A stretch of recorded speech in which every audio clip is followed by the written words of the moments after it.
تبلیغی جماعت پر اعتراضات اور جوابات۔ تبلیغی جماعت پر اعتراض کرنے والے کہتے ہیں کہ یہ لوگ مسجد میں اعلان کرتے ہیں، اسی طرح مسجد میں قیام کرتے ہیں، سوتے ہیں، کھانا کھاتے ہیں، اسباب کی بالکل نفی کرتے ہیں، گھر بار کی پرواہ نہیں کرتے، سب چھوڑ کر صرف توکل پہ چل رہے ہوتے ہیں، اور قرآن اور مستند احادیث چھوڑ کر فضائل اعمال پڑھتے ہیں جس میں متعدد ضعیف روایات ہیں، اور جو روایات اللہ کے راستے یعنی جہاد سے متعلق ہیں ان کو تبلیغی جماعت پر منطبق کرتے ہیں۔ براہ کرم ان اشکالات کا جواب دیجئے۔ معاذ صاحب کراچی سے۔ معاذ صاحب نے بہت سارے سوال کیے ہیں۔ پہلا سوال یہ کہ یہ لوگ مسجد میں قیام کرتے ہیں، مسجد میں سوتے ہیں، تو بھائی مسجد میں قیام کرنا بھی جائز ہے، مسجد میں سونا بھی جائز ہے۔ حضرت علی رضی اللہ تعالیٰ عنہ مسجد میں ہی تو آرام فرما رہے تھے جب رسول اللہ صلی اللہ علیہ وسلم ان کے پاس گئے تو مسجد نبوی کی مٹی آپ کے رخسار مبارک پہ لگ گئی تھی، تو اسی پہ نبی صلی اللہ علیہ وسلم نے ابو تراب سے آپ کو خطاب کیا ہے، مٹی والے۔ حضرت عمر نے ساری زندگی کے لیے اپنی کنیت ابو تراب ہی کر دی۔ تو ہاں، صرف سونے کے لیے مسجد میں جانا، گپے مارنے کے لیے مسجد میں جانا یہ ٹھیک نہیں ہے۔ تو تبلیغ والے گپے مارنے کے لیے تو نہیں جاتے نا، وہ تو دین کی تبلیغ کے لیے جاتے ہیں، تو جائز ہے، سونا بھی جائز ہے، قیام کرنا بھی جائز ہے، اعلان کرنا بھی۔ اعلان بھی کوئی بچوں کی گمشدگی کا اعلان تو نہیں کر رہے ہوتے کہ ایک بچہ نیلے رنگ کی لیکر اور پیلے رنگ کا بنیان پہنا ہوا ملا ہے، جن صاحب کا ہو آگے لے جائیں، تو وہ تو دین کا اعلان کر رہے ہوتے ہیں، تو کوئی حرج نہیں ہے اس میں۔ رہا یہ مسئلہ کہ کھانا کھاتے ہیں، تو مسجد میں کھانا کھانا بھی جائز ہے، ناجائز ہونے کی کوئی دلیل نہیں ہے۔ ہاں، مسجد کے آداب کا خیال کر کے کھانا کھانا چاہیے۔ اعتکاف والے نہیں کیا کھانا کھاتے مسجد میں، اسباب کی بالکل نفی کرتے ہیں وہ۔ اچھا، یہ کہتے ہیں اسباب کی نفی کرتے ہیں، یعنی اللہ سے ہوتا ہے، اللہ کے علاوہ سے نہیں ہوتا۔ تو یاد رکھیں، تبلیغ والے جب یہ کہتے ہیں نا اللہ کے علاوہ سے نہیں ہوتا، تو اس کا مطلب یہ ہوتا ہے کہ اصل کرنے والا اللہ ہے۔ وہ یہ نہیں کہتے کہ اسباب اختیار نہ کرو، اسباب اختیار تو کرتے ہیں، تبلیغ والے بھی تو اسباب اختیار کرتے ہیں۔ رائے میں ڈاکٹر بھی بیٹھے ہوئے ہوتے ہیں، کوئی بیمار ہو جائے گا تو ڈاکٹر اس کا علاج کریں گے، سیکیورٹی کا انتظام بھی ہوتا ہے، پانی کا ٹینک بھی ہوتا ہے۔ اگر وہ اسباب کی بالکل نفی کر رہے ہوتے تو وہ کہتے کہ نہ ہمیں پانی کی ضرورت، نہ واش روم کی ضرورت، بیت الخلا بھی اللہ کرا دے گا، اور جناب وضو بھی اللہ کرا دے گا، پانی کی ضرورت نہیں ہے، اور باہر جو ہوٹل بنے ہوتے ہیں کھانے کے ان کو بھی اڑا دیتے کہ چلو یہاں سے جاؤ، یہ سارے لوگ اللہ سے مانگیں گے، آسمان سے دسترخوان اترے گا۔ تو ہر چیز کا ایک مطلب ہوتا ہے۔ تبلیغ والے جب یہ کہتے ہیں کہ اللہ سے ہوتا ہے، اللہ کے علاوہ سے نہیں ہوتا، اس کا مطلب یہ ہے کہ اللہ کے علاوہ سے جو ہوتا ہوا نظر آ رہا ہے اس میں بھی کرنے والی ذات اللہ کی ہے، تو اس لیے اصل نظر اللہ پہ رکھو، اسباب اختیار کرو، مگر دل میں یہ عقیدہ رکھو کہ ان اسباب میں جان اللہ ڈالے گا، اللہ نہیں چاہے گا تو پوری دنیا کے بھی اسباب اختیار کر لیں کچھ نہیں ہوگا۔ تو یہ اصل کانسیپٹ ہے تبلیغ جماعت والوں کا، اور یہ بالکل شریعت کے عین تقاضوں کے مطابق ہے۔ ہاں، کوئی عامی آدمی جس کو علم نہ ہو وہ اسباب کی بالکل یہ نفی کر دے اور وہ کہے کہ دکان چلانی نہیں ہے، بس اللہ رزق دے گا، تو پھر تبلیغ کے اکابر اس سے بری و ذمہ ہیں، وہ اس کا اپنا مسئلہ ہوگا، اپنا ذاتی وہ ہوگا۔ وہ تبلیغ والے جو علماء ہیں وہ ایسی باتیں نہیں کرتے، یا ان کا یہ کانسیپٹ نہیں ہے۔ تو اسباب سے ہونے کا مطلب کیا ہے کہ یعنی اسباب سے نہ ہونے کا مطلب یہی ہے کہ جیسے وہ ایک مثال بھی دیتے ہیں نا کہ آگ کا کام ہے جلانا، لیکن ابراہیم علیہ السلام کو آگ میں ڈالا گیا تو آگ نے نہیں جلایا، اس سے پتہ چلتا ہے جلاتا اصل تو اللہ ہے۔ اب اس سے تبلیغ والے کبھی یہ ترغیب نہیں دیتے کہ آپ بھی آگوں میں چھلانگ لگایا کرو، یا چولہا گھر میں جل رہا ہو تو چائے کا برتن رکھنے کے بجائے دودھ اور پتی کھا کے خود اس چولہے پہ بیٹھ جایا کرو تو اللہ اپنی مرضی سے تمہیں بچا لے گا۔ تو کبھی بھی نہیں ایسا کہتے بھائی آگ سے دور بھاگو۔ تو اس کو سمجھنا چاہیے کہ وہ کیا وہ ذہن بناتے ہیں کہ اللہ پہ اعتماد کرو، اللہ پہ توکل کرو، اسباب اختیار کرو، مگر نظر کس پہ رکھو؟ اللہ پہ۔ یہ مقصد ہوتا ہے اس کا۔ اور یہ جو آپ نے بات کی ہے کہ جی وہ یہ کہتے ہیں گھر بار کی پرواہ نہیں کرتے، یہ بھی غلط ہے۔ کہتے ہیں سب چھوڑ کر صرف توکل پہ چل رہے ہوتے ہیں۔ کچھ لوگ ایسا کرتے ہیں، بالکل کرتے ہیں، میں نے بھی دیکھا ہے، بیوی بچوں کی تربیت کی بھی فکر نہیں ہوتی، ان کے بزنس کی بھی، کاروبار کی بھی، کھلانے کی بھی فکر نہیں ہوتی، چلے کے لیے نکل گئے، 4 مہینے کے لیے نکل گئے، پیچھے بیوی بچے دھکے کھاتے پھر رہے ہیں، کھانے کو نہیں ہے۔ یقیناً کچھ لوگ ایسا کرتے ہیں، مگر یہ کچھ لوگ تبلیغ کے اکابر کی اجازت سے نہیں کر رہے ہوتے۔ میرا خود تجربہ ہے، کراچی اجتماع میں ایک شخص آیا، یونیورسٹی میں پڑھ رہا تھا، بزرگوں کے پاس گیا کہ میں وقت لگانا چاہتا ہوں، 4 مہینے کے لیے جانا چاہتا ہوں۔ میں خود اس کا گواہ ہوں، ان کو مشورہ دیا تبلیغ کے اکابر نے کہ پہلے آپ اپنی تعلیم یا امتحان مکمل کر لیں، کیونکہ یہ آپ کا ورنہ ادھورا رہ جائے گا، اسے جیسے ہی کمپلیٹ کریں پھر آپ 4 مہینے کے لیے نکل جائیں۔ بعض دفعہ تو رائے سے واپس کیا جاتا ہے، پھر یہ بھی پوچھا جاتا ہے کہ وہ اگر بتائے نا کہ میرے گھر میں کوئی کھانے کا ذریعہ نہیں ہے، آمدن کا ذریعہ نہیں، بس میں اللہ توکل نکل رہا ہوں، تبلیغی اکابر کبھی بھی اس کو نہیں جانے دیتے. تو اگر کوئی جا رہا ہے تو وہ خود سے کر رہا ہے یہ کام، آپ اس کو تبلیغ کے کھاتے میں نہیں ڈال سکتے. اچھا بھائی، اور یہ جو کہہ رہے ہیں کہ قرآن اور مستند احادیث کو چھوڑ کر فضائل اعمال پڑھتے ہیں جس میں متعدد ضعیف روایات ہیں، یہ بات بھی غلط ہے. فضائل اعمال میں زیادہ تر احادیث صحیح ہیں، ضعیف حدیثیں کم ہیں، اور جو ضعیف حدیثیں ہیں بھی تو وہ مسائل کے بارے میں نہیں ہیں، وہ فضائل کے بارے میں ہیں. بہت بڑے بڑے علماء محدثین گزرے ہیں جن کا یہ کانسیپٹ تھا کہ ایک عمل کی فضیلت اگر صحیح حدیث سے ثابت ہو تو اس کی فضیلت کو چار چاند لگانے کے لیے ضعیف حدیث پیش کی جا سکتی ہے. یہ تو بہت زیادہ ہے. تبھی حدیث کی کتابوں میں صحیح حدیث کے ساتھ ضعیف حدیثیں بھی بھری ہوئی ہیں. تو وجہ اس کی یہی ہے کہ بھئی اس سے کوئی شرعی مسئلہ ثابت نہیں ہو رہا. فضائل اعمال مسائل کی کتاب تو ہے نہیں. تو یہ ان کا کانسیپٹ تھا کہ بھئی ایک چیز جیسے نماز کی فضیلت پر صحیح حدیثیں بہت ہیں، وہ صحیح حدیثیں بھی فضائل اعمال میں ہوں گی، کچھ ضعیف حدیثیں بھی ہوں گی، لیکن وہ ضعیف حدیثیں اسی صحیح حدیث کی تائید کر رہی ہوتی ہیں. تو اس لیے یہ ایک نعرہ پوری دنیا میں خام خواہ میں پھیلا دیا گیا ہے کہ فضائل اعمال میں من گھڑت قصے ہیں، فضائل اعمال میں ضعیف روایتیں ہیں. ایسا نہیں ہے، ضعیف روایتیں بھی ہیں لیکن بہت ساری صحیح روایتیں بھی ہیں، اور ان سے جو مضمون ثابت ہو رہا ہے وہ شریعت کے مطابق ہے. ہاں کچھ جگہیں ایسی ہیں جہاں مسائل ہیں اور اس میں ضعیف حدیث ہے، تو وہ غلط بات ہے. وہ پھر آپ علماء سے پوچھیں گے تو علماء آپ کو بتا دیں گے. تو ایسے تو دنیا میں کوئی بھی کتاب ایسی نہیں ہے جو نقص سے پاک ہو. صرف اللہ کی کتاب قرآن ہے جس میں کوئی عیب نہیں ہے، وہ ہر قسم کے نقص سے پاک ہے. باقی تو دنیا میں ہر کتاب میں کچھ نہ کچھ سقم پایا جاتا ہے. کوئی بھی کتاب لیں گے کچھ نہ کچھ سقم ہوگا اس کے اندر. تو اس لیے اس کو بیان کرنے میں کوئی حرج نہیں ہے. اب تک تبلیغ جماعت فضائل اعمال ہی پہ چل رہی ہے، تو ہم نے نہیں دیکھا تبلیغ والوں کے عقیدے خراب ہوئے ہوں. بلکہ تبلیغ والے جتنے توحید پرست ہوتے ہیں اتنے تو ہمیں دوسروں میں توحید نظر نہیں آتی. کبھی نہ قبروں پہ جاتے ہوئے دیکھیں گے آپ، نہ کبھی کسی قبر سے مانگتے ہوئے دیکھیں گے. اللہ پہ اعتماد اور توکل کرتے ہیں. تو یہ تو سارا فضائل اعمال کا نتیجہ ہے. ایک اور اعتراض فضائل اعمال پہ یہ کیا جاتا ہے کہ اس میں من گھڑت قصے ہیں. یہ بات بھی غلط ہے. من گھڑت کی ڈیفینیشن کیا ہے؟ من گھڑت کا مطلب یہ ہے کہ شیخ الحدیث مولانا زکریا رحمۃ اللہ علیہ اپنی طرف سے کوئی قصہ سنا دیں جو انہوں نے نہ خود اپنی آنکھوں سے دیکھا ہو اور نہ اس کی ان کے پاس کوئی سند ہو. اس کو من گھڑت کہتے ہیں. آپ نے کوئی قصہ سنایا، لوگ پوچھیں گے بھائی یہ قصہ من گھڑت ہے، آپ کہیں گے کیوں؟ وہ کہتے ہیں آپ نے دیکھا اپنی آنکھوں سے؟ آپ کہیں نہیں نہ میں نے تو دیکھا بھی نہیں. پھر کسی مستند آدمی سے سنا؟ نہیں جی. پھر ہم کہہ سکتے ہیں بھائی یہ من گھڑت ہے. لیکن آپ نے ایک واقعہ سنایا، اگلا کہہ رہا ہے من گھڑت ہے، آپ دلیل دے رہے ہو بھائی میں نے خود اپنی آنکھوں سے دیکھا ہے، تو اب من گھڑت کہاں سے ہو گیا؟ یا کسی قابل اعتماد آدمی کا حوالہ دیا کہ اس نے یہ واقعہ بیان کیا ہے، تو اب من گھڑت نہیں رہا. تو فضائل اعمال میں جتنے بھی کرامت کے واقعات ہیں، جتنے بھی اس طرح کے واقعات ہیں جو محیر العقول ہیں، وہ کرامت کے واقعات ہیں. تو فضائل اعمال میں نے جس کتاب سے لیا ہوتا ہے اس کتاب کا حوالہ دیا ہوتا ہے، اور وہ کتاب کے مصنف بڑے بڑے محدثین، بڑے بڑے مورخین ہیں. تو قابل اعتماد لوگوں کے حوالوں کے ساتھ وہ واقعات لکھے ہوئے ہیں، تو ان کو من گھڑت کس بیس پہ کہہ دیا آپ نے؟ تو اس لیے یہ الزام برائے الزام ہے، اس کی کوئی حقیقت نہیں ہے.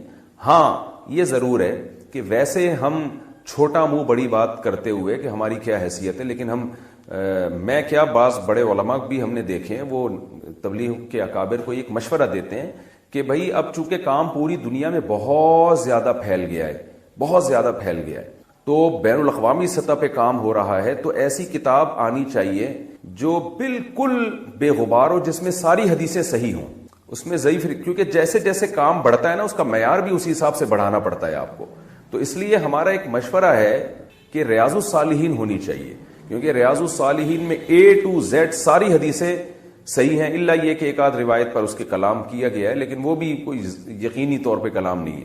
تو اس لیے ریاض الصالحین جیسے کہ عربوں میں جماعت میں جو عرب لوگ نکلتے ہیں ان کے لیے ریاض الصالحین ہے، تو ریاض الصالحین ہوگی تو وہ اس سے کام زیادہ بڑھے گا.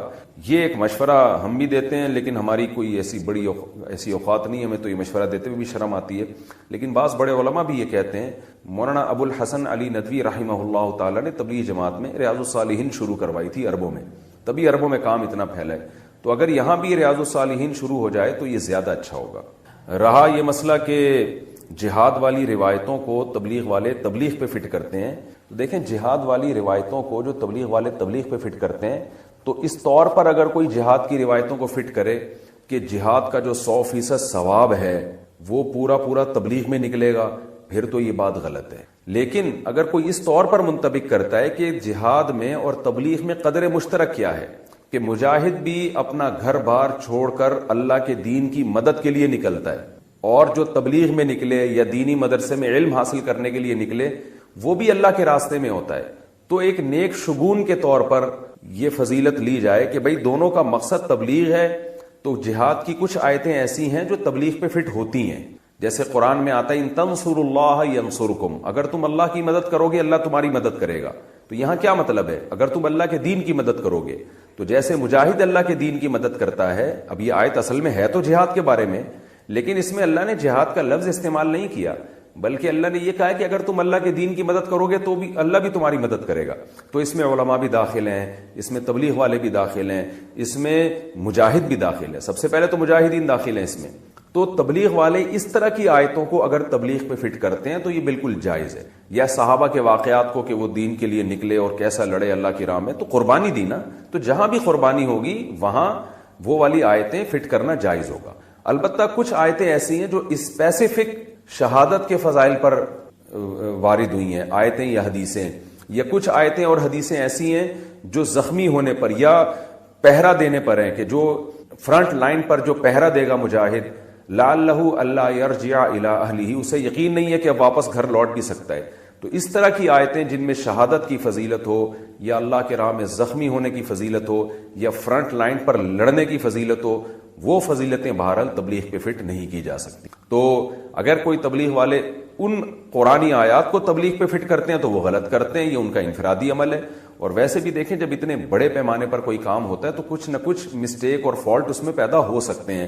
یہ ممکن نہیں ہے کہ آپ اتنے بین الاقوامی سطح پہ اتنا بڑا خیر کا کام کر رہے ہوں اور اس میں ذرا بھی کوئی فالٹ نہ. مجھ سے بہت سے لوگ ملنے کے لیے آتے ہیں، میں سب سے زیادہ متاثر پتہ ہے کس سے ہوتا ہوں؟ جب کوئی آتا ہے نا کہ 7 مہینے کی جماعت میں نکلا ہوا ہوں، 1 سال کی جماعت میں نکلا ہوا ہوں، تو دل باغ باغ ہو جاتا ہے، جس کو کہتے ہیں گارڈن گارڈن ہو جاتا ہے. آج کل اردو میں تو آج کل ہو نہیں رہا نا، جو بھی ہو رہا ہے انگلش میں ہی ہو رہا ہے، تو ان کو دیکھ کے دل گارڈن گارڈن ہو جاتا ہے. وجہ اس کی یہ کہ سفر کی ٹینشن میں جانتا ہوں کتنی ہوتی ہے. میرے لیے ایک دن گھر سے باہر رہنا سفر میں مجھ پہ بہت شاق گزرتا ہے، بہت ٹینشن ہوتی ہے، چاہے کتنا ہی اچھا سفر ہو، یورپ ہی کا سفر کیوں نہ ہو. وہ میری ایک تقریر بڑی مشہور ہو گئی، میں یورپ گیا تھا 1 مہینے کے لیے، 15 دن میں آ گیا، تو بڑی مشہور ہو گئی. لوگ تو جاتے ہیں کہ یورپ جا رہے ہیں 15 دن کے لیے جائیں گے تو 6 مہینے تک نہیں آنے کا دل چاہتا ان کا. تو جاتا ہوں، ٹریولنگ بہت کرتا ہوں، لیکن حقیقت یہ ہے کہ جو انسان کو گھر میں سکون ہوتا ہے اپنے جگہ پہ، کیونکہ ایک روٹین ہوتی ہے انسان کی، سفر میں وہ ساری روٹین آؤٹ ہو جاتی ہے، نیند بھی خراب. تو سفر ایک بہرحال ایک ٹینشن ہے. ہاں جو گھر سے بیزار ہو اس کو سفر میں مزہ آتا ہے، بھاگنے کا موقع مل گیا. تو کیوں بیزار ہے بھائی تو گھر کے اندر؟ کیا پرابلم کیا ہے تیرے گھر میں، مسئلہ کیا ہے جو تو گھر سے بیزار ہے؟ اچھا بعض دفعہ مجھے پتا ہوتا ہے سفر میں ٹینشن ہوگی، پھر بھی سفر کیوں کرتا ہوں میں؟ ٹینشن اٹھاؤ نا تو پھر گھر کی قدر اور زیادہ بڑھ جاتی ہے. تو اس لیے مجھے جب پتا چلتا ہے نا 7 مہینے کی جماعت میں نکلا ہوا ہے، 1 سال کے لیے نکلا ہوا ہے، چلے کے لیے نکلا ہوا ہے، کہتا بھائی تیرا بڑا حوصلہ ہے یار، اللہ کے لیے اپنے گھر کو چھوڑ دینا. جبکہ تبلیغ کے سفر میں تو کوئی انٹرٹینمنٹ ہے ہی نہیں، انٹرٹینمنٹ لیس سفر. وہی 6 نمبر سننے، اللہ سے ہونے کا یقین، علماء کا اکرام، علم و ذکر، یہی سننا ہے نا انہوں نے، اور نماز پڑھنی ہے، دعوت دینی ہے. دعوت میں بھی کوئی لچھے دار تقریریں نہیں ہے کہ بعض خطیب ایسی تقریریں کرتے ہیں آدمی کہتا ہے کرتا رہے بھائی. تو دعوت بھی سمپل، بھائی دین آئے گا، محنت سے آئے گا، دین ہمارے اندر آ جائے، پوری دنیا میں آ جائے، اس کے لیے محنت ہو رہی ہے. کوئی لمبے چوڑے، کوئی اونٹ، کوئی بہت زیادہ، کوئی ایسا نہیں ہے کہ کوئی اٹریکٹیو بات ہو. سیدھی سی بات جو پیغمبروں کی دعوت ہوتی تھی. نوح علیہ السلام نے کہا نا ربی انی دعوت قومی لیلا و نہارا. نوح علیہ السلام جب دعوت دیتے تھے وہ بہت ٹیکنیکل تقریریں نہیں ہوتی تھیں. پیغمبروں کی دعوتیں آپ قرآن میں دیکھو بہت سادہ تھیں. مصیبت یہ ہے کہ اس سادہ چیز کو چھوڑ کر ہم زیادہ پیچیدگیوں میں پڑ گئے ہیں. میں جو کئی ہفتوں سے بیان میں ایک لفظ ریپیٹ کر رہا ہوں نا، قرآن کی جو بیسک دعوتیں وہ تو 4-5 دعوے ہیں قرآن کے. توحید ہے، آخرت ہے، رسالت ہے. رسالت کا کیا مطلب؟ توحید کا مطلب جو تبلیغ والے بتا دیتے ہیں آسان لفظوں میں. ایک تو توحید جو علماء ایکسپلین کرتے ہیں وہ تو ایک مدرسوں میں کہ ما فوق الاسباب اختیارات، یہ سمجھنا کہ اللہ کے سوا کسی اور کے پاس ہیں تو یہ شرک ہے. تبلیغ والے اس کو دیسی سٹائل میں بیان کر دیتے ہیں، اللہ سے ہونے کا یقین غیر اللہ سے ہونے کا یقین نہ ہو۔ ختم نبوت کا عقیدہ علماء جب بیان کریں گے تو تھوڑا علمی انداز سے، تبلیغ والے کیسے بیان کریں گے ختم نبوت؟ تبلیغ والے ایسے بیان کریں گے بھائی اللہ کے حکامات کو نبی کے طریقے پہ پورا کرنا، نبی کا مطلب صرف پیغمبر صلی اللہ علیہ وسلم کے طریقہ، اس کے علاوہ کسی اور کا طریقہ ایکسیپٹیبل نہیں ہے، کوئی بھی آ جائے۔ موسیٰ علیہ السلام بھی زندہ ہوتے نا تو کس کو فالو کرتے آج؟ محمد صلی اللہ علیہ وسلم کو۔ تو یہ ختم نبوت کا عقیدہ آ گیا اس میں۔ توکل اللہ کا بہت بڑا حکم ہے، علماء کے اس پہ بیانات ہیں، بالکل ٹھیک ہیں وہ، لیکن عوام کا جو سادہ اسٹائل ہے عوام کو سمجھانے کا، اللہ سے ہونے کا یقین غیر سے ہونے کا، کامیابی کے نقشوں میں اللہ ناکامی پیدا کر دیتا ہے، ناکامی کے نقشوں میں اللہ، یہی تو توکل ہے بھائی۔ نظر آئے گا ناکامی کے اسباب میں، لیکن اللہ ان اسباب میں کیا کر دے گا؟ کامیاب بنا دے گا، اللہ کے پاس ہے۔ ابراہیم علیہ السلام کو آگ میں ڈالا، بچ گئے۔ پچھلے ہفتے تو میں نے پورا بیان اس پہ کیا تھا نا، لوگ کہتے ہیں فضائل اعمال میں شرک ہے، اگر شرک ہوتا تو تبلیغ والوں سے بڑا توحید پرست تو ہم نے دیکھا نہیں بھائی۔ وہ تو یہ تو ہوتا ہے کہ ہمیں شکایت ہوتی ہے توکل میں بعض دفعہ غلو کر دیتے ہیں، یعنی اسباب کی بالکل ہی نفی کر دیتے ہیں، تو توحید میں غالی تو کہا جا سکتا ہے کہ بالکل ہی اسباب کی نفی کر دی۔ بعض لوگ ایسا کر رہے ہوتے ہیں کہ کچھ کرنا ہی، دکان پہ تالا ہی نہیں ڈالنا اللہ پہ۔ تو ہمارے ایک دوست تبلیغ میں وقت لگا کر آئے، مسالہ زیادہ لگ گیا، جیسے وہ جونپور کے قاضی بن جاتے ہیں نا بعض لوگ، مسالہ زیادہ لگ گیا تھا نا، جونپور کا قاضی بن گیا تھا ایک آدمی، تو ان کو مسالہ زیادہ لگ گیا۔ اب ہمارے استاذ ایک عالم بیٹھے ہوئے ان کے پاس، وہ کہنے لگے کہ حضرت اللہ سے ہوتا ہے، اللہ کے علاوہ سے نہیں ہوتا۔ ہمارے استاذ کو شرارت سوجی تھوڑی سی، انہوں نے کہا اگر بجلی کے اس میں ہاتھ دو سوئچ میں اور بٹن دبا دو تو اللہ سے ہوگا، کیا ہوگا پھر؟ یعنی انہوں نے کہا یعنی مرو گے کہ نہیں مرو گے؟ انہوں نے کہا اگر اللہ چاہے گا تو مریں گے، اللہ نہیں چاہے گا تو نہیں مریں گے۔ بات بالکل صحیح ہے۔ انہوں نے کہا اچھا کسی میں اللہ پہ بہت زیادہ توکل ہو تو وہ ساکٹ میں ہاتھ ڈال کے بٹن دبا سکتا ہے؟ انہوں نے کہا جب اللہ پہ بہت زیادہ توکل ہو جائے نا کسی کا تو وہ بجلی کے ننگے تار کو بھی پکڑے گا، اس کو کرنٹ نہیں لگے گا۔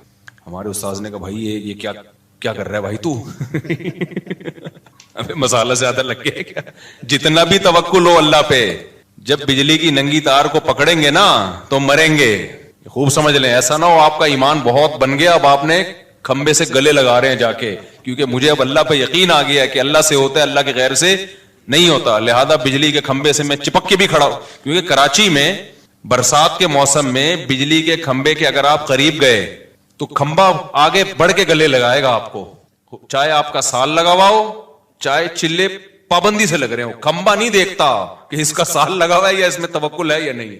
اچھا ماشاءاللہ تو ہمارے استاذ نے کہا توکل کا یہ مفہوم نہیں ہے۔ تو انہوں نے کہا وہ جو تھا کہ وہ زہر کا پیالہ پی لیا، خالد ابن ولید کا ایک واقعہ مشہور ہے نا، وہ فلاں نے یہ کرامت، تو انہوں نے کہا بھائی وہ تو ایک اللہ کی طرف سے بعض دفعہ کسی ولی کے دل میں الہام ہو جاتا ہے، یہ تو قرآن سے بھی ثابت ہے۔ اس الہام اتنا یقینی ہوتا ہے کہ اس ولی اللہ کو پتا ہوتا ہے میں یہ کام کر لوں گا تو مجھے نقصان نہیں ہوگا۔ تو اگر ایسا الہام کسی کو ہو گیا اور اس کو یقین ہو گیا تو پھر وہ اللہ پہ توکل پہ کر لیتا ہے، لیکن نارملی اس کا توکل سے تعلق ہی نہیں ہے۔ جیسے ایسے واقعات ہیں نا، کڑھائی میں ہاتھ ڈال دیا، تو ایسے واقعات ہوتے رہے ہیں، کچھ نہیں جلے، تو یہ اس کی اجازت نہیں ہے کہ آپ کا اللہ پہ بہت توکل ہے تو آپ نے پتا چلا جی کڑھائی میں ہاتھ ڈال دیا کہ مجھے چونکہ اللہ سے ہونے کا یقین ہے لہذا میں ہاتھ ڈالوں گا کڑھائی میں، تو نہیں، جتنا بھی اللہ سے ہونے کا یقین ہو کڑھائی جلائے گی آپ کو، کیونکہ اللہ سے ہونے کا یقین کا مطلب یہ تھوڑی کہ کڑھائی جلائے گی نہیں، اللہ کہے گا مجھ سے ہوتا ہے تو کڑھائی جلائے گی تو میرے آرڈر سے جلائے گی نا، اس میں ایسی کون سی بات ہے؟ جو ہم تکے بناتے ہیں کوئلے پہ تو اس میں گوشت رکھیں تو بھی تکا بنے گا، انسان کو پھرو دیں تو بھی کیا بنے گا؟ تکا ہی بنے گا اس کا۔ تو ابراہیم علیہ السلام کو جو اللہ نے بچا لیا وہ تو اللہ نے معجزاتی طور پہ بچا لیا، ان کے پاس تو بچنے کا آپشن ہی نہیں تھا نا۔ ابراہیم علیہ السلام اپنی مرضی سے تھوڑی جا رہے تھے آگ میں، لیکن اپنی مرضی سے آگ میں چھلانگ لگانا اس نیت کے ساتھ کہ اللہ بچا لے گا، خودکشی کا گناہ ہوگا، اگر چھلانگ لگا لی تو مرو گے اور خودکشی کا گناہ ہوگا۔ ہاں اگر اللہ نے کسی کے دل میں الہام کر دیا اور اتنا قوی الہام کہ جیسے حضرت مریم پیغمبر نہیں تھیں، اللہ کی ولی تھیں، لیکن جبریل جب انسانی شکل میں آئے تو ان کو اشکال ہوا، لیکن جب انہوں نے بتایا کہ میں جبریل ہوں تو حضرت مریم کے دل میں اللہ نے القاء کر دیا کہ یہ سچ کہہ رہے ہیں، یہ فرشتے ہیں، یہ انسان نہیں ہے۔ تو یہ اللہ اور بندے کا معاملہ ہے، لیکن دوسرے کے لیے پھر بھی وہ حجت نہیں ہے۔ تو خیر میں جلدی سے بات کو سمیٹوں تو قرآن کے جو چند مخصوص احکامات ہیں نا بہت سادہ ہیں۔ تو مولانا الیاس رحمۃ اللہ علیہ کا کمال یہ ہے کہ انہوں نے دعوت اور تبلیغ کو بہت آسان اور سادہ بنا کے پیش کیا کہ ایک گاؤں دیہات کا آدمی جس کو الف بے بھی نہیں آتی اس کو بھی سمجھ میں آئے اس کو بھی پتا چل جائے کہ مجھے بننا کیا ہے. اور یہی پیغمبروں کا طریقہ تھا. آپ دیکھ لیں نوح علیہ السلام کیا کہتے ہیں, ربی انی دعوت قومی لیلا ونہارا, اے اللہ میں نے دن اور رات اپنی قوم کو پکارا, فلم یزدہم دعائی الا فرارا. آگے وَإِنِّي كُلَّمَا دَعَوْتُهُمْ لِتَغْفِرَ لَهُمْ جَعَلُوا أَصَابِعَهُمْ فِي آذَانِهِمْ وَاسْتَغْشَوْا ثِيَابَهُمْ وَأَصَرُّوا وَاسْتَكْبَرُوا اسْتِكْبَارًا. آگے کیا ہے, ثُمَّ إِنِّي دَعَوْتُهُمْ جِهَارًا. آگے کیا ہے, حالانکہ میں فجر میں روز پڑھ رہا ہوتا ہوں یہ, أَعْلَنْتُ لَهُمْ وَأَسْرَرْتُ لَهُمْ فَقُلْتُ اسْتَغْفِرُوا رَبَّكُمْ إِنَّهُ كَانَ غَفَّارًا يُرْسِلِ السَّمَاءَ عَلَيْكُمْ مِدْرَارًا وَيُمْدِدْكُمْ بِأَمْوَالٍ وَبَنِينَ وَيَجْعَلْ لَكُمْ جَنَّاتٍ وَيَجْعَلْ لَكُمْ أَنْهَارًا مَا لَكُمْ لَا تَرْجُونَ لِلَّهِ وَقَارًا وَقَدْ خَلَقَكُمْ أَطْوَارًا. یہاں سے دعوت کی دلیل شروع ہو رہی ہے کہ بھئی تم اس اللہ کو کیوں نہیں مانتے جس نے تمہیں مختلف مرحلوں میں پیدا کیا ہے. پہلے مٹی, پھر منی کا قطرہ بن گئے منی, پھر ماں کے پیٹ میں جا کے جمع ہوا خون بن گئے. یہ کیسے تغیرات ہیں, کوئی میچنگ نہیں ہے مٹی میں اور اسپم میں, کوئی میچنگ ہے؟ اب سائنسدان تو بیٹھ کے کچھ نہ کچھ کرتا رہے گا بیٹھ کے, لیکن جس کو اللہ پہ ایمان لانا ہے نا اس کے لیے اتنی دلیل کافی ہے. یار کیا سافٹ ویئر انسٹال کیے ہیں مٹی کے اندر کہ جب وہ ماں باپ مٹی سے بنی ہوئی خوراک کھاتے ہیں تو اس کے اسپم بننا شروع ہو جاتے ہیں. عجیب چیز بن رہی ہے بالکل. اور وہی اسپم ماں کے رحم میں جاتے ہیں تو وہ بلڈ میں چینج ہو جاتا ہے. چلو یار یہ اتفاق ہو رہے تھے, اتفاق سے ہونے والی چیزوں کے ریزلٹ اتنے خوبصورت نہیں ہوتے کہ وسیم بھائی پیدا ہو رہے ہیں, غفار بھائی پیدا ہو رہے ہیں, سبکتگین پیدا ہو رہا ہے. ریزلٹ کیا آ رہا ہے؟ یہ جو اتفاق ہے نا, آپ کو پتا ہے نا, جو ابھی میں پھر میں ایتھیزم کے خلاف تقریر شروع کر دیتا ہوں. میرا یہ ٹاپک نہیں, لیکن تھوڑا سا بولنا پڑے گا مجھے, کہ جب تک اللہ دماغ میں بیٹھے گا نہیں کھوپڑی میں بات آئے گی نہیں. یہ جو کہتے ہیں لا آف چانس, تو چانس ہی اردو میں ہم کہتے ہیں, فی الحال میں چانس ہی کہہ دیتا ہوں. اب جیسے ایک صاحب مجھے کہنے لگے, وہ ہم تو جنوری کہتے ہیں نا بھائی, فروری جنوری, ہماری زبان سے فروری آسانی سے نکل جاتا ہے. اب جیسے عربی لوگ ہیں فبرائر کہتے ہیں فروری کو, یونیو جنوری کو. تو ہر زبان جب کسی بھی لفظ کو قبول کرتی ہے نا تو اس کو کانٹ چھانٹ کے لیتی ہے, وہ اپنے حساب سے ایڈجسٹ کرتی ہے کہ ہمارے ہاں اس کی جو پروننسیشن ہے وہ کیسے ہو سکے, اس کا تلفظ کیسے ہوگا. تو یہ ہر زبان کا قاعدہ ہے کہ جب بھی وہ کسی دوسری زبان کے لفظ کو گود لے گی تو وہ ایز اٹ از نہیں لیتی کبھی بھی, وہ اپنے حساب سے کیا کرتی ہے, اس میں قط و برید کرنے کے بعد نا اس کو کانٹ چھانٹ کے وہ لے کر آتی ہے. تو پھر وہ دوسری زبان میں جا کے, جیسے پیٹرول ہے, اب میں نے پیٹرول ڈلوانا تھا, میں نے کہا بھائی اتنے لیٹر پیٹرول ڈال, دیکھنا مجھ سے پیٹرول ہوتا ہے, پیٹرول نہیں ہوتا. اب میں نے کہا ہم لوگ کیا, یہ دیکھ یہ پیٹرول ہوتا ہے, یہ دیکھ رہا ہے یہ پیٹرول ہے. تو کوئی لفظ جب کسی زبان میں چلا گیا نا, جب تک گیا نہیں ہے تو پھر تو اسی اسٹائل سے بولنا چاہیے جو اس زبان میں ہے. لیکن جب آپ کی زبان نے اس کو ایکسپٹ کر لیا اور اپنی زبان کا حصہ بنا دیا تو پھر آپ کی اہل زبان جس طرح سے بول رہے ہیں اس طرح بولنے میں کوئی حرج نہیں ہے. خیر, تو ایک ہے لا آف چانس, اتفاق سے چیزوں کا وجود میں آنا. جیسے آپ جا رہے تھے اور اوپر دیکھ کے جا رہے تھے, آپ نے دیکھا گٹر کا ڈھکن بند ہے کراچی میں, آپ نے دیکھا گٹر کا ڈھکن بند ہے, تو آپ نے ٹرائی کیا کہ میں اوپر دیکھ کے چلتا ہوں.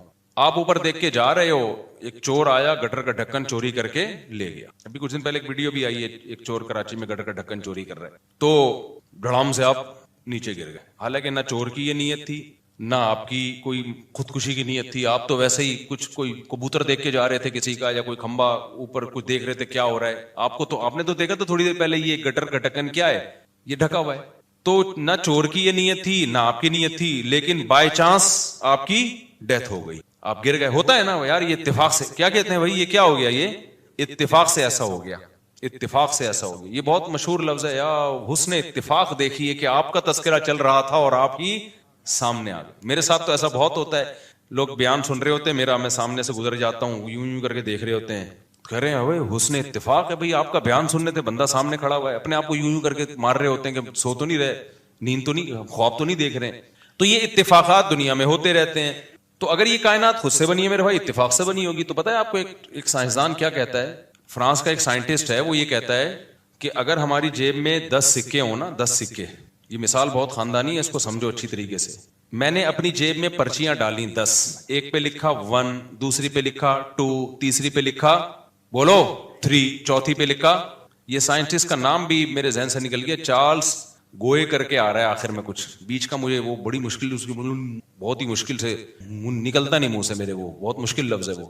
تو کبھی انشاءاللہ وہ کتاب سامنے رکھ کے نا, اس کا نام میں انشاءاللہ آپ کو بتا دوں گا, خود ہی پڑھ لو کیا لکھا ہوا ہے یہ. تو اس نے ایک بڑی زبردست مثال دی ہے کہ آپ ایک پرچے پہ لکھیں 1, دوسری پہ لکھیں 2, تیسری پہ لکھیں 3, اس طرح 10 اور جیب میں ڈال دیں وہ پرچیاں. جب آپ ایک ہاتھ ڈال کے ایک پرچی نکالیں گے تو اس کا کتنا امکان ہے کہ پہلے نمبر والی 1 والی ہی نکلے. مکس بھی کر دیا آپ نے بھائی, 100-200 دفعہ شاید یہ عمل دہرائیں یا 50 دفعہ یا 10 دفعہ, تو 10 دفعہ میں یہ ہو سکتا ہے ایک دفعہ ایسا ہو جائے کہ نمبر 1 والی نکل آئے پرچی.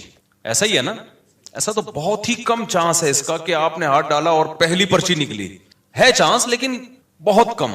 پھر اس کا کتنا چانس ہے کہ آپ جب ہاتھ ڈال کے پرچی نکالیں تو اتفاق سے پہلے نمبر پہ پہلی والی اور دوسرے نمبر پہ دوسری والی, یہ چانس اور کم ہو جائے گا. تو اس طرح پہلے نمبر پہ پہلے والی نکلے, دوسرے نمبر پہ دوسری والی نکلے, تیسرے نمبر پہ تیسری والی نکلے, اس کا اور کم چانس ہوگا. یعنی 100 آدمیوں کو آپ لگا دیں اس کام پہ تو 100 میں شاید ایک ایسا ہو جس نے پہلے نمبر پہ پہلی نکلی, دوسرے نمبر پہ دوسری, تیسرے نمبر پہ تیسری.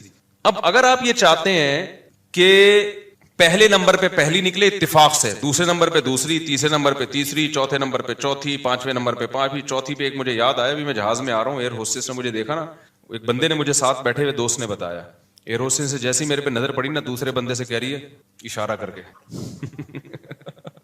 یہ وہ بندہ اس کی کتنی ہے ایسے ہی. وہ مجھے دوست نے بتایا, کہہ رہا وہ ایئر ہوسٹس وہی جو جہاز کا عملہ ہوتا ہے نا, انہیں میں سے کسی کو بتا رہی تھی, ارے یوں کر کے. تو چوتھے نمبر پہ 4 چوتھی پرچی, پانچویں نمبر پہ پانچویں, چھٹے نمبر پہ چھٹی. اس کے لیے وہ کہتا ہے کہ 10 ارب مرتبہ, یعنی 10 ارب لوگ ہوں نا تو ایک دفعہ یہ چانس ہے کہ اتنی ترتیب سے پرچیاں نکل آئیں. میں سمجھا پا رہا ہوں اپنی بات؟ 10 ارب, کیونکہ ہر دفعہ ایک ایک پرچی کے آنے سے بھی امکان ہزاروں گنا کم ہوتا چلا جائے گا. یعنی یہ ہو سکتا ہے کہ 9 اکٹھی 9 نکل آئے, 10ویں نہ نکلے, دوبارہ 1 یا 2 نکل آئے. تو آپ 10 ارب مرتبہ یعنی 10 ارب لوگوں کو کھڑا کریں اور سب کے ساتھ یہ پروسیس ہو, شاید ایک اس میں کامیاب ہو جائے, یہ لا آف چانس کے تحت.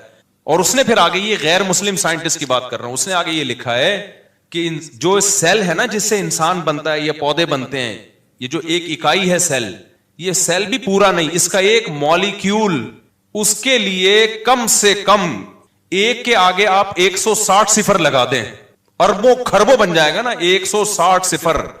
ابے نہیں سمجھ میں آ رہا آپ کے میں کیا کہہ رہا ہوں. 160 صفر کا مطلب پتہ ہے کیا ہوتا ہے؟ جب ایک صفر اکائی, دہائی, سینکڑا, ہزار, 10,000, لاکھ, 10 لاکھ, کروڑ, 10 کروڑ, ارب, 10 ارب, خرب, 10 خرب, آگے پتہ نہیں, مجھے تو آتی نہیں گنتی. تو 160 صفر لگانے پڑیں گے. ایک سیل اگر اتفاق سے وجود میں آئے تو کائنات کی عمر اتنی ہو, 160 صفر لگا دیں تو شاید ایک سیل وجود میں, یعنی اتفاق سے ہوائیں اڑیں, اور ہوا بھی کہاں تھی, روٹیشن کر کے ایک سیل وجود میں آ جائے. ایک اکائی جو پودے اور انسان کی جو بھی جاندار چیزیں ان کی ایک بنیادی اکائی. میں سمجھا پا رہا ہوں اپنی بات؟ جبکہ کائنات کی عمر خود سائنسدانوں کے مطابق اتنی ہے ہی نہیں, زمین کی عمر بھی نہیں ہے اتنی. زمین تو بہت زیادہ 4 ارب 5 ارب سال, مختلف جو رپورٹیں پیش کی جاتی ہیں 4 ارب سال پرانی, جبکہ یہ سیل جو وجود میں آئے زمین میں وجود میں آیا ہے, یہ کہیں اور تھوڑی وجود میں آیا ہے. تو اتنی اس زمین کی عمر نہیں ہے جتنی لا آف چانس کے تحت آپ یہ فرض کر لو کہ ایک سیل آٹومیٹیکلی خود بخود اتفاق سے وجود میں آ گیا ہو. آگے ایک سیل وجود میں آنے کے بعد پھر یہ جو اس نے ارتقا کیا ڈارون کے مطابق, وہ ارتقا بھی تو اتفاقی ہے نا, اس کے لیے تو اربوں خربوں اور چاہیے, اور اربوں خربوں سال چاہیے, کیونکہ پھر وہ صرف ایک سیل تھوڑی, انسان ایک سیل کو تھوڑی کہتے ہیں, وہ سیل گرو کر رہا ہے, اس میں آنکھ بن رہی ہے, ناک بن رہی ہے, کان بن رہے ہیں, دل بن رہا ہے, دماغ بن رہا ہے, زبان بن رہی ہے, گردے, پھیپھڑے, کلیجی, گھٹنے, یہ سارے پروسیس سے اتفاق سے ہو رہی ہے. ظاہر ہے اس میں بہت سارے ضائع ہو گئے ہوں گے نا, سیل خربوں ضائع ہوئے ہوں گے, ایک نے ارتقا کر کے ایوالو کر کے اگلے سٹیپ تک پہنچا ہوگا. ایسا ہی ہوگا نا. اب جو خود بخود ہو رہا ہے تو ایسے ہی خود بخود تو پھر ایسے ہی ہو رہا ہوتا ہے نا. ایک سیل جو ہے وہ ترقی کرتے کرتے تھوڑا سا ایڈوانس ہو گیا اور پھر مختلف شکلوں میں وہ تبدیل ہو رہے ہیں. ایک سیل پودوں کی طرف چلا گیا, ایک پودے ترقی کرتے کرتے پہلا جانور امیبا ہوتا تھا نا, وہ ہم نے سائنس میں پڑھتے تھے, وہ وجود میں آ گیا پھر. تو اس کے لیے یہ پاسبل ہی نہیں ہے اتفاقی طور پر, امپاسبل. اور ایسا اس میں ڈیزائن ہوا ہے نا کہ میں آپ کے سامنے بیٹھا ہوا ہوں, وہ جو سیل فرسٹ ٹائم وجود میں آیا تھا, صحیح ہے نا, وہ سیل اتفاق سے ترقی کرتے کرتے خربوں اربوں خربوں خربوں خربوں خربوں خربوں خربوں کو خرب سے ضرب دیں, ہوتے ہوتے مفتی طارق مسعود صاحب بن گئے اور 1 گھنٹے کا بیان کر رہے ہیں بیٹھ کے, کہتے 1 گھنٹے گئے, ہوتا 3 گھنٹے گئے. تو او بھائی یہ بکواس ہے, خدا کی قسم اپنی جانوں پہ رحم کھاؤ, اللہ آگ میں اٹھا کے پھینکے گا. اللہ کہے گا یہ تھوڑی کہ جس سائنسدان نے اٹھ کے جو مرضی پھینک دی تم نے اس کو اس بیس پہ مان لیا کہ سائنسدان کہہ رہے ہیں, حالانکہ سارے کہہ بھی نہیں رہے ہیں. یا تو اجماعی مسئلہ ہوتا ہے نا سائنسدانوں کا, کہہ بھی نہیں رہے ہیں, وہ تو کہنے ایک تھیوری ہے, میں بھی ہو سکتا ہے ایسے ہوا ہو. دوسرا سائنسدان کہہ رہے ہیں یہ نہیں ہو سکتا. تو مان لو بھائی کوئی خالق ہے جس نے بنایا ہے, اور اس کو کس نے بنایا, وہ ہمیشہ سے ہے, کیونکہ وہ مخلوق نہیں ہے, وہ کریٹر ہے, وہ کریٹڈ تھوڑی ہے. لا آف چانس تو اس کائنات میں چلتا ہے, خالق میں تھوڑی چلتا ہے, وہ تو ہماری عقل سے کیا ہے, بالا تر ہے. تو خیر جو یہ تو ٹیکنیکل اسٹائل ہے نا. تو تبلیغ میں جو اللہ تعالیٰ نے, جو میں نوح علیہ السلام کا بتا رہا تھا, انہوں نے ایک سادہ نوح علیہ السلام نے کیا کہا, وَقَدْ خَلَقَكُمْ أَطْوَارًا. ارے بھائی ڈارون کو چھوڑ, تو اپنی آنکھوں سے دیکھ مٹی سے. اچھا یہ جو ہم جو بن کے آئے ہیں اس میں تو کروڑوں خربوں سال بھی نہیں لگے ہیں, ہم تو 9 مہینے میں مارکیٹ میں آ گئے. ٹھیک ہے نا, کیا خیال ہے؟ ایسے سافٹ ویئر انسٹال ہے ماں کے پیٹ میں بھائی, یا اس اسپم میں ایسے سافٹ ویئر انسٹال کر دی اللہ تعالیٰ نے. یہ تو میں بار بار ایک بات کہتا ہوں, سائنسدانوں نے انسانوں کو بنتے ہوئے پیدا ہوتے ہوئے دیکھ لیا. اگر یہ پروسیس اپنی آنکھوں سے نہ دیکھا ہوتا, خدا کی قسم سائنسدان کہتے ہیں ایک انسان جب میں جیسے ہوں نا بننے میں اربوں سال لگے ہوں گے تو یہ بن کے آیا ہے. تو اللہ نے تو فوراً سورہ نوح میں اللہ نے بتا دیا کہ نوح علیہ السلام نے اپنی قوم کو سمجھایا کہ ڈارون تو بعد میں پیدا ہوگا میری اولادوں میں, لیکن تم ابھی جو تم دیکھ رہے ہو اپنی آنکھوں سے کہ مٹی سے تھوڑے دنوں میں, مٹی سے ہی ہے نا جو مٹی سے ہم خوراک کھاتے ہیں وہ اسپم میں تبدیل ہو جاتی ہے. کتنی جلدی ہو جاتی ہے یار, یہ کتنی جلدی تبدیل, 3 دن کے اندر اسپم مکمل بن کے تیار ہو جاتے ہیں. تو آپ جو بھی خوراک کھا رہے ہیں کتنی ڈفرینٹ قسم کی خوراکیں کھا رہے ہو, آپ پراٹھے پھوڑ رہے ہو, انڈے پھوڑ رہے ہو, کوئی سبزی کھا رہا ہے, کوئی دال کھا رہا ہے, ہر چیز گھوم پھر کے بن کیا رہی ہے, آنکھوں کی بینائی, کانوں کی سماعت اور اسپم میں چینج ہو رہی ہے. جو بالغ لوگ ہیں ہر چیز, اتنی چیزوں میں 3 دن کے اندر پورا پروسیس مکمل ہو جاتا ہے. صرف ہماری باڈی کو گلوکوز فوراً بن جاتا ہے, ہم جب ڈھیلے ہو جاتے ہیں نا تو چینی اور یہ میٹھا کھاتے ہیں تو فوراً انرجی ملتی ہے. لیکن باقی جو پروٹین ہے یا اور جو ہماری باڈی میں ریکوری ہوتی ہے وہ 3 دن سے لے کے 10 دن جو بھی ڈاکٹروں کی آ رہا ہے وہ میڈیکل سائنس کی, لیکن بہت جلد وہ سارا پروسیس کمپلیٹ ہو جاتا ہے. سب فٹ فاٹ ہو گئے, بن ٹھن کے تیار 3 دن کے اندر ٹھکا ٹھک. ایسی مشینری اندر لگی ہوئی ہے, جو مرضی کھائے گا. تبھی یہ زیادہ کھانے پینے کو فوکس بھی نہیں کیا کرو, یہ بھی ذہن میں رکھو. اچھا کھاؤ, برگر پیزے اور یہ ٹوپی ڈرامہ چیزیں چھوڑ دو. لیکن اگر آپ کے پاس ڈاکٹروں کے مشورے کے مطابق کھانے کے پیسے نہیں ہے, بھی کیٹو ڈائٹ کے نام پہ بھی لوگ بہت وہمی ہو گئے ہیں. ڈاکٹروں کی فیلڈ میں ٹانگ نہیں اڑاتا, لیکن لوگ پاگل ہوتے جا رہے ہیں, یہ نہیں کھاؤ وہ نہیں, اتنا زیادہ ایسا کر لیا ہے نا. اللہ نے ہماری باڈی کو ایسا بنایا میرے بھائی کہ اس کو ابھی تک پوری طور پہ سمجھا گیا ہی نہیں ہے. مجھے یاد ہے بچپن میں ایک ڈاکٹر کا مضمون پڑھا تھا بڑا زبردست. اس نے کہا بھائی میرے پاس تو میں غریب آدمی ہوں, گوشت کے پیسے نہیں ہوتے, نام کھانے کے پیسے نہیں ہوتے. وہ ڈاکٹر نے بڑا اچھا مشورہ دیا, اور وٹامن سی کے لیے کلو مالٹے میں نہیں کھا سکتا. اس نے کہا شیر صرف گوشت کھاتا ہے, وٹامن سی بھی پورا ہوتا ہے اس کا, ٹھیک ہے نا. حالانکہ گوشت میں وٹامن سی ہوتا ہے کیا, کبھی دیکھا سیب میں امیون سسٹم کمزور ہوا ہے, زکام کھانسی ہو رہی ہے تو وہ سنگترے کا جوس بنا کے پی رہا ہے. وہ صحرائی لوگ صرف ستو پہ گزارا کر لیتے ہیں. جو غریب علاقے ہیں نا, آپ افریقہ میں جائیں اور یہ صحراؤں میں ستو, گندم کا ستو, اسی ستو سے سب کچھ مل رہا ہے بھائی. ان کو نہ وٹامن سی کی کمی ہو رہی, 90 سال کی عمریں ہو رہی ہیں ان کی. تو میڈیکل سائنس حرف آخر نہیں ہے. خود ڈاکٹر جو ایکسپرٹ ڈاکٹر ہیں وہ بھی مانتے ہیں. ہاں جب اللہ نے آپ کے پاس وسائل دیے ہیں تو پھر آپ سب کچھ کھائیں, لیکن نئی وسائل دیے ہیں تو ٹینشن لینے کا نہیں ہے. اسی روٹی سے ساری ضرورتیں اللہ پوری کرے گا. ایک ڈاکٹر نے مجھے بتایا, بہت ایکسپرٹ ڈاکٹر ہے, انہوں نے کہا کہ ٹیسٹوں پہ زیادہ نہ بھروسہ کیا کرو, یہ والی کمی آ گئی تو آدمی ٹینشن میں جا رہا ہے. دیکھو کچھ ہو تو نہیں رہا نا, ٹھیک ہے نا. جیسے وٹامن سی کی کمی آ گئی ٹیسٹ میں, لیکن آپ کو کچھ بھی نہیں ہو رہا, نہ نزلہ ہو رہا ہے, نہ کھانسی ہو رہی ہے, نہ کوئی بیماری ہو, تو سیٹ ہے یار. ہونا ایسی کی تیسی اس ٹیسٹ کو اٹھا کے کیا کرو, بکری کو کھلا دو. مجھے ایسپائلوریا کا مسئلہ تھا میرے ساتھ نا, ہے ابھی بھی, تو مجھے کچھ ہو نہیں رہا تھا پیٹ میں. مجھے 1-2 ڈاکٹروں نے بتایا ایسپائلوریا بہت خطرناک اور یہ کینسر اور ایسا بنا دیا. میں گئے کام سے بھائی, اب تو گئے بھائی, مرے بھائی, اب تو کینسر ہونے والا ہے. تو ڈاکٹر نے بلڈ ٹیسٹ کروایا. انہوں نے کہا, پھر ایک ڈاکٹر نے کہا بلڈ سے نہیں پتا چلتا بھائی, اسٹول ٹیسٹ ہوگا, آغا خان کی لیب میں کرواؤ. وہ زبردست, یہ ایسپائل. پھر میں نے ویڈیوز دیکھی انٹرنیٹ پر, وہ ایسپائلوریا ایسا جرثیمہ جو ہے نا, ایسپائلورائے اصل جو اس کا لفظ ہے نا, بہت بڑے ایکسپرٹ کے پاس میں گیا. انہوں نے بولا بھائی کیا ہو کیا رہا ہے, پراٹھے کھا رہے ہو کتنے؟ میں نے کہا 2 کھا لیتا ہوں. ہضم ہو رہے ہیں؟ میں نے کہا ہو رہے ہیں. اور کہنا اور کیا کرنا ہے, اور کیا چاہیے؟ جب 2 پراٹھے پھوڑ رہے ہو صبح 3 انڈوں کے ساتھ, اللہ معاف فرمائے, نظر بس سے اللہ بچائے, اور ملائی کی وہ بھی کھا جاتے ہو, اور نہاری کھا لیتے ہو, آپ کی ویڈیوز ہم نے دیکھی ہیں, پائے بھی پھوڑ دیتے ہو, اور کیا چاہیے؟ کیا کرنا ہے میدے کا؟ اور کچھ ہو رہا ہے؟ میں نے کہا ایسیڈیٹی ہوتی ہے. انہوں نے کہا اس میں یہ بھی نہ ہو تو پھر کیا ہوگا بھائی؟ اور وہ بھی جب ہوتی ہے جب نیند نہیں آتی. نیند اگر میری پوری نہ ہو نا, تو انہوں نے کہا نیند کا تو دماغ سے بہت گہرا تعلق ہے, ٹائم نیند کمپلیٹ کر لو. میں نے کہا نیند پوری ہو پھر نہیں ہوتا کوئی.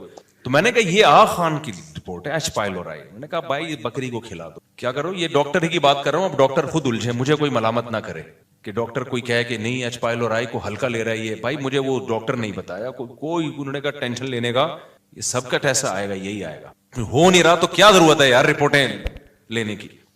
تو نیٹ پہ جب آدمی سرچ کرتا ہے نا, باولا ہونے کے علاوہ کچھ بھی حاصل نہیں ہوتا. خوب سمجھ لو, انٹرنیٹ پہ بھروسہ نہ کیا کرو, نیٹ پہ سنا کرو ڈاکٹروں کو, لیکن اپنے محلے پڑوس کے ڈاکٹر سے نا تھوڑا سا مشورہ لے لیا کرو کہ یہ کیا ہے. خیر ہے, یہ ایک بیماری ہے, اگر کوئی اس کی جو علامات ہیں تو پھر اس کا علاج کرانا ضروری ہے. علاج کرانا ضروری ہے. اس کا نہیں ہو رہا تو یہ سب کچھ نہ کچھ ہر وقت باڈی میں چل رہا ہوتا ہے, تو جانے دو. اچھا خیر, تو اب کیا مسئلہ ہے؟ تو انہوں نے بتایا کہ کوئی چیز کی کمی ہوتی ہے باڈی میں, باڈی خود ہی اس کا متبادل تلاش کر لیتی ہے. صرف ایک وائٹامن ڈی کے بارے میں کہتے ہیں وہ 40 سال کے بعد اگر وہ کم ہے نا تو وہ لازمی سپلیمنٹ لینے پڑیں گے. باقی سب کچھ ہو نہیں رہا تو سب سیٹ ہے, ٹھیک ہے نا. جب تک کوئی آپ کو محسوس نہیں ہو رہی نا کوئی بیماری, تو اس کو ٹیسٹوں پہ نہ جاؤ سوائے وائٹامن ڈی کے. اچھا خیر, تو کہاں سے کہاں بات چلے گی. تو میں کہہ رہا تھا اتنا پیچیدہ سسٹم اللہ نے بنا دیا باڈی کے اندر یار. وہ صرف ستو پہ پل رہا ہے گاؤں دیہات کا آدمی, اس کی باڈی ہر چیز کہاں سے لے رہی ہے. شیر صرف گوشت سے سارے وائٹامن منرلز پورے کر رہا ہے, سب کچھ مل رہا ہے اس کو. اتنا پیچیدہ سسٹم, اتنا بہترین نظام. اچھا ہم جو بھی کھا رہے ہیں, آنکھوں کی بینائی بھی تیز ہو رہی ہے, کانوں کی, جو بھی سمرات پیزا برگر نہیں ہے, یہ ذہن میں رکھو, پیزا برگر سے آنکھوں کی بینائی تیز نہیں ہوتی. جو میٹھے لڈو مٹھائیاں پھوڑ رہے ہو, یہ نہیں کھانا شروع کر دینا کہ چونکہ اللہ بہت بڑا ہے اور اللہ جب ستو پہ ایک گاؤں دیہات کے آدمی کو زندہ رکھ سکتا ہے تو مجھے لڈو پہ زندہ کیوں نہیں رکھ سکتا. میٹھا آپ کو بہرحال, اور یہ چینی کی صورت میں جو میٹھا ہے یہ چھوڑنا پڑے گا. شہد پہ اگر میٹھا کھانا ہے تو شہد کھاؤ. اچھا خیر, تو کچھ چیزیں تو نیچرل ہی نہیں ہے نا. یہ جو پیزے برگر اور یہ سفید آٹے کی یہ جو اور میدے ویدے, یہ تو نیچرل تھوڑی ہیں, یہ تو انسان کی خوراک, یہ تو گوروں نے آ کے ہمیں ان فضول چیزوں پہ لگا دیا. خیر, تو اللہ کا نظام کتنا عجیب ہے میرے بھائی. جو بھی کھا رہے ہیں ہم, آنکھوں کی بینائی تیز ہو رہی ہے, کانوں کی سماعت تیز ہو رہی ہے, اور اللہ کہتے ہیں اس سے اسپم بن رہے ہیں. وہ تھوڑے دنوں میں اربوں خربوں, یہ لا آف چانس کے تحت ہو رہا ہے. ایسا ہے بھائی, اتفاق سے ماغ میں ایسے سافٹ ویئر انسٹال ہو گئے ہیں بائی چانس جو ہے وہ باپ کے ایسے سافٹ ویئر انسٹال ہو گئے ہیں کہ پراٹھے سے اسپم بن رہے ہیں. بھائی یار اسپم کو دیکھو اور پراٹھے کو دیکھو, کوئی میچنگ ہے؟ کسی سائنسدان کے پاس پراٹھا میں تو چونکہ پراٹھے کھاتا ہوں نا تو اس لیے میں وہ مثال دوں گا, ورنہ صرف پراٹھے سے نہیں, اور پراٹھا بھی کوئی کھانے کی چیز نہیں ہے, عادت پڑی ہوئی ہے ہمیں, اور وہ بھی ہم اسی اصول کے تحت کہ اللہ سے ہوتا ہے غیر اللہ سے کچھ نہیں ہوتا. کہیں تو اللہ کو لاؤ نا بھائی. اب یہ تھوڑی کہ پراٹھے چھوڑ دیں یار, ہم اتنا بھی آپ سائنس کو ڈاکٹروں کو لفٹ نہیں کراؤ. تو لا آف چانس کے تحت کیا ہو رہا ہے کہ جی پراٹھوں سے کیا بن رہے ہیں, اسپم بن رہے ہیں, اور اتفاق سے مرد الگ بن گئے, عورت الگ بن گئی, ایک ہی مخلوق سامنے نہیں آئی ہے. تو یہ جو میں نے مثال دی تھی نا 10 سکوں والی, اس میں تو 10 ارب دفعہ یہ عمل تھا, 10 ارب لوگ کر رہے ہو تو ایک میں اس بات کا چانس ہے. یہ جو ہو رہا ہے نا اس کائنات میں, پوری کائنات بن گئی, ستارے سیارے, زمین سورج کے گرد گھوم رہی ہے. تھوڑا سا فاصلہ بڑھ جائے تو سورج کی دسترس سے آزاد, تھوڑا سا کم ہو جائے تو سورج پہ جا کے ٹکرا جائے گی.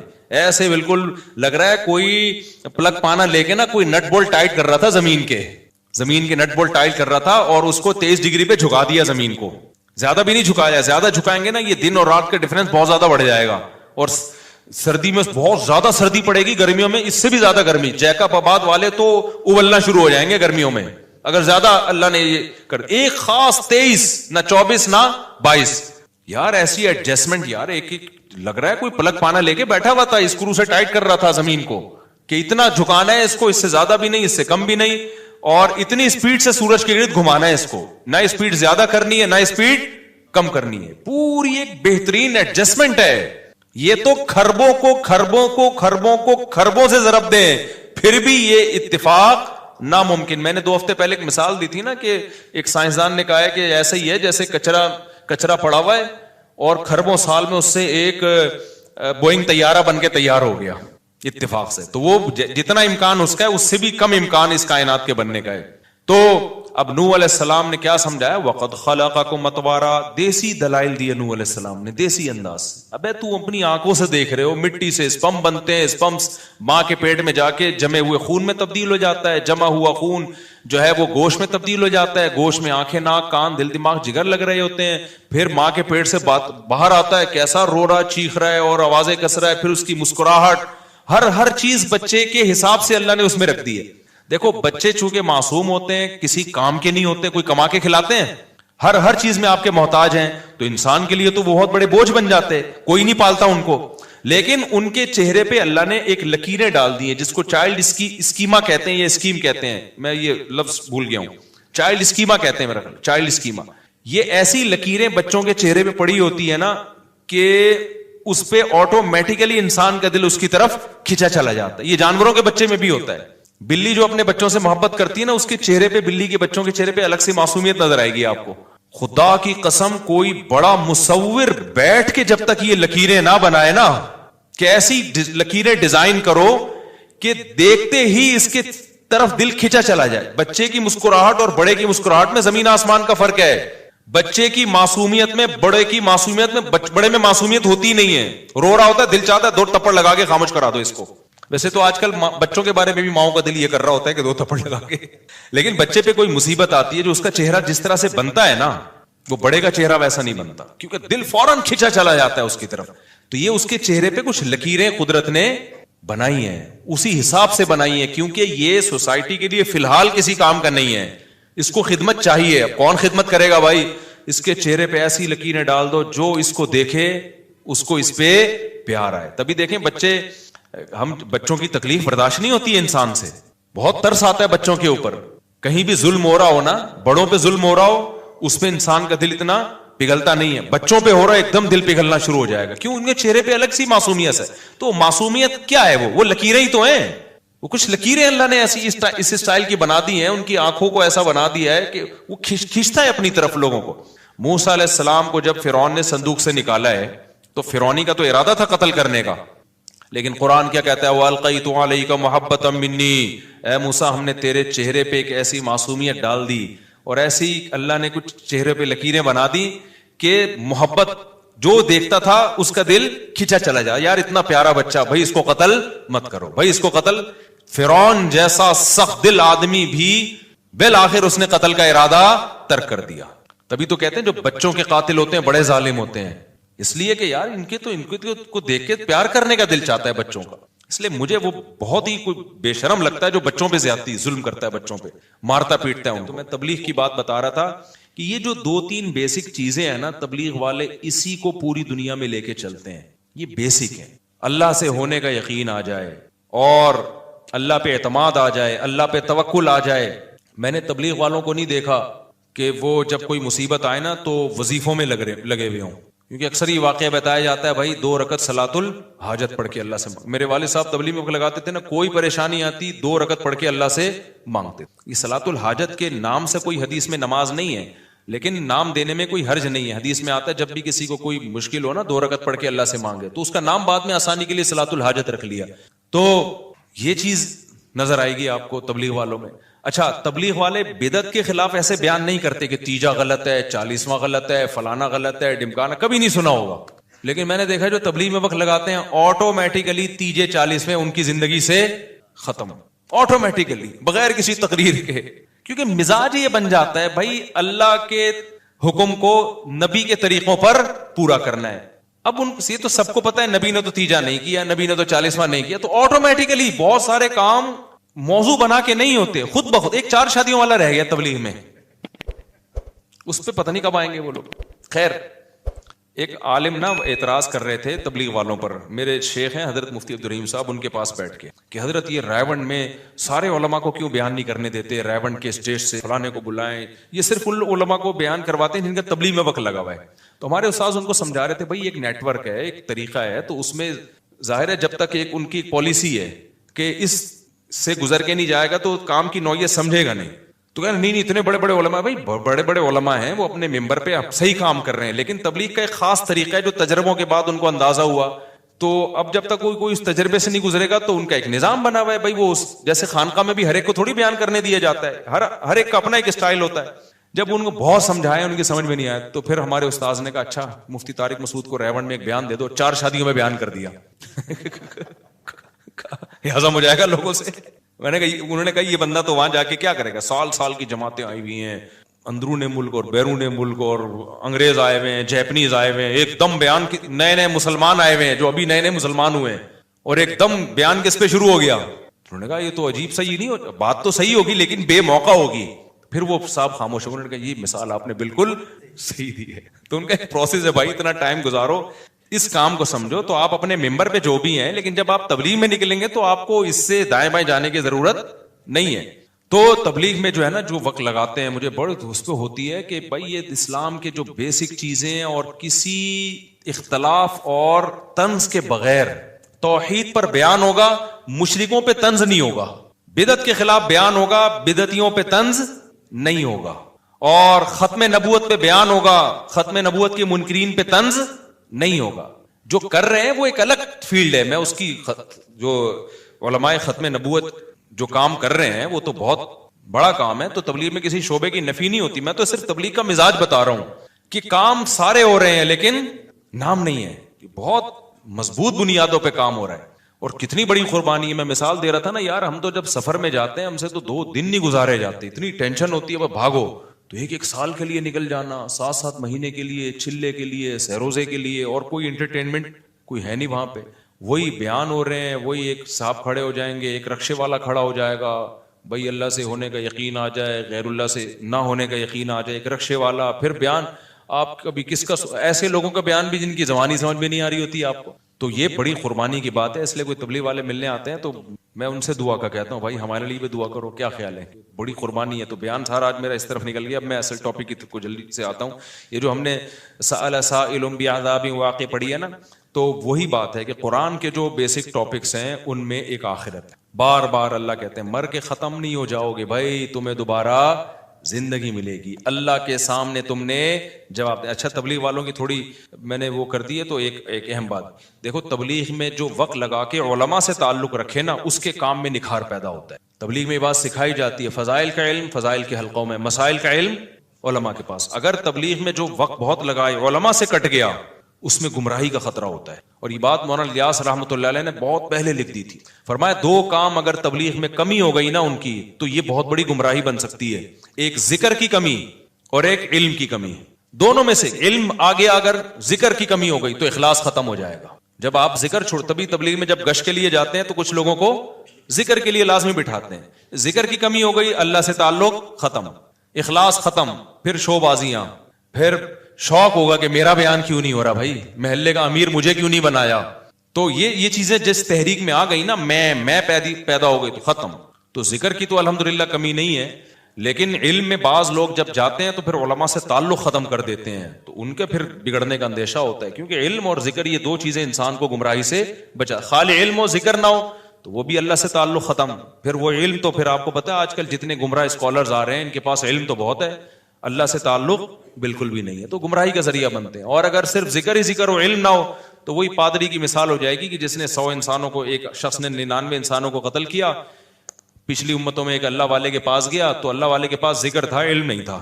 تو پوچھا کہ میں نے 99 انسانوں کو قتل کیا, میری توبہ قبول ہو جائے گی؟ انہوں نے کہا بھائی 1-2 بندے مارے ہوتے تو بات ہے یار, 99 بندے مار کے آ رہا ہے بھائی. اللہ سے تعلق تو ان بزرگ کا بہت قوی تھا, علم نہیں تھا کہ بھائی 1000 بھی قتل کی ہو, توبہ کا دروازہ موت سے پہلے کھلا ہوا ہے. تو ان بزرگ نے کہہ دیا کہ نہیں بھائی 99 کی تو توبہ قبول نہیں ہوتی, بخاری کی حدیث ہے. انہوں نے کہا جب نہیں ہوتی تو سینچری پوری کیوں نہ کرے بھائی آدمی, جانا جب جہنم میں ہی ہے تو پوری سینچری کر کے جاؤ نا. کوئی جہنمیوں سے ملاقات ہوگی تو پتہ تو چلے گا, جیسے جیل میں جو قیدی جاتے ہیں نا تو بتا رہے ہوتے تو کیا مار کے, وہ کہہ رہے میں مچھر مار کے آیا ہوں, تو نے کون سا تیر مار لیا یار. تو اس نے اس پادری کو بھی مار دیا کہ یار پوری سینچری پوری کرو. پھر حدیث میں آتا ہے اس کو فکر ہوئی کہ کسی اور سے پوچھیں, تو پھر حدیث میں آتا ہے دل علی رجل عالم. پہلے لوگوں نے راہب جو ان کے بزرگ ہوا کرتے تھے عیسائیوں کے, صحیح بخاری کی حدیث ہے. فدل علی رجل عالم, کسی نے بنی اسرائیل کے عالم کا پتہ بتایا. وہاں ایک عالم ہے, جب وہ عالم کے پاس گیا اور کہا کہ مجھ سے 100 انسانوں کا قتل ہو گیا ہے, هل له من توبہ, کیا اللہ میری توبہ قبول کر لے گا؟ تو وہ واقعی علم میں مضبوط تھے. انہوں نے فرمایا من یحول بینہ وبین التوبہ, صرف مسئلہ نہیں بتایا کہ ہاں قبول کرے گا, بلکہ اپریشیٹ کیا, بھائی کیوں نہیں کرے گا, تیرے اور اللہ کے درمیان کون رکاوٹ بن سکتا ہے. اور پھر اس کو گائیڈ بھی کیا کہ جس علاقے میں تو نے قتل کرنا سیکھا ہے توبہ کر تو لے گا, توبہ پہ قائم رہے گا نہیں. انطلق الی ارض کذا وکذا فإن بها اناسا یعبدون اللہ فاعبد اللہ معهم, اس علاقے کو چھوڑ دے بھائی, وہاں اللہ والے لوگ رہتے ہیں, وہاں ان میں جا کے رہ لے اور وہیں اللہ اللہ کر, یہاں نہ آنا اس علاقے میں, توبہ وہاں جا کے کرنا. پھر وہ جو اس کی موت آ گئی اسی دوران اور اللہ نے اس کو جنت میں داخل, حالانکہ بھی توبہ کی نہیں تھی, توبہ کے ارادے سے چلا تھا. تو عالم کے پاس گیا نا. اب اگر وہ عالم ہوتا, اللہ والا نہ ہوتا, یہاں تو میں نے بتایا نا وہ راہب بزرگ تھے, اللہ والے تھے, علم نہیں تھا, انہوں نے بھی گمراہ کیا, اور وہ عالم جن کے پاس گئے وہ بزرگ بھی تھے عالم بھی تھے. اگر صرف عالم ہوتے بزرگ نہ ہوتے وہ, تو وہ بھی گمراہ کرتے. پھر پتہ ہے کیا کرتے, اس زمانے کا کوئی اسکالر ہوتا نا پڑھا لکھا, تو جب کوئی 100 انسان قتل کر کے ان کے پاس آتا تو وہ کہتے بھائی حدیث نمبر فلانی سے پتہ چلتا ہے کہ توبہ قبول ہو جاتی ہے. لیکن اللہ والوں کے پاس جانے کی ضرورت نہیں ہے, کیونکہ جتنے بزرگ آ رہے ہیں نا منجن بیچ رہے ہیں. یہ میں سمجھا پا رہا ہوں اپنی بات, یہ جتنے بزرگ جو آج کل ٹوپیاں پہن کے گھوم رہے ہیں, جو اللہ اللہ سکھا رہے ہیں, ان کی صحبت میں جا کے تم بیٹھو گے, ابے سب دکانیں ہیں, سب کیا ہے, منجن. ٹھیک ہے نا, بزرگ کوئی بھی نہیں ہے بھائی. ونس اپون اے ٹائم اللہ والے ہوا کرتے تھے, سب میں صحیح ہوں, صرف میں صحیح ہوں, لہذا آپ صرف میرے ساتھ رہا کریں اور دائیں بائیں جانے کی آپ کو ضرورت نہیں ہے. تو یہ عالم تو ہوتا, لیکن اس کے اندر حب جاہ کہ لوگوں کو اللہ والوں سے کٹا کے سب کو اپنی ذات کے گرد جو اکٹھا کرنا چاہ رہا ہے, وہ عالم تو ہو سکتا ہے, اللہ والا نہیں ہو سکتا. سمجھتے ہو کہ نہیں سمجھتے؟ تو جو بھی یہ چاہ رہے ہیں نا کہ سب میری طرف آ جائیں, یہ حب جاہ کا مریض ہے, تکبر کا مریض ہے. علماء میں تواضع ہوتی ہے. ہم نے تو دیکھا ہے, ہم نے کسی عالم سے مسئلہ پوچھا, ان سے سینئر بیٹھے ہوئے تھے, انہوں نے کہا بھائی ان سے پوچھو, جب بڑے بیٹھے ہیں تو ہم سے کیوں پوچھ رہے, ہم تو چھوٹے لوگ ہیں. یہ ہم نے علماء جو صحیح اہل حق علماء, ان میں یہ تواضع دیکھی ہے. اور آج کل 2-4 باتیں جس کو معلوم ہو جائیں, تواضع وہاں سے شارٹ, وہ تکبر کا پوٹلا بن جاتا ہے. میں بس وہ یہ شروع کر دیتا ہے, سب علماء سے کٹانا شروع کر دے گا.